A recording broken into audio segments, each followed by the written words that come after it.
இன்னைக்கு key rice எப்படி செய்யறதுன்னு நான் உங்களுக்கு சொல்ல போறேன். நெய் ஃபர்ஸ்ட் விட்டுட்டு பட்டா லவங்கம் பிரிஞ்சி இலை போட்டுக்கலாம்,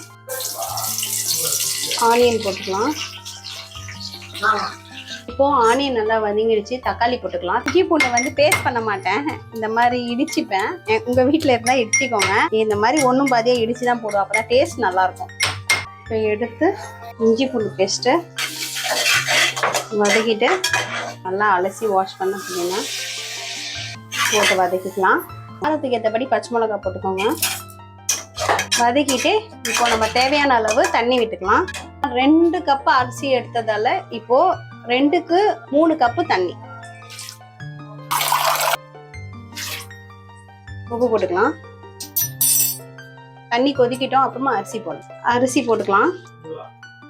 பால் ஊற்றிக்கலாம் டேஸ்ட்டுக்கு, அப்போதான் நல்லா இருக்கும்.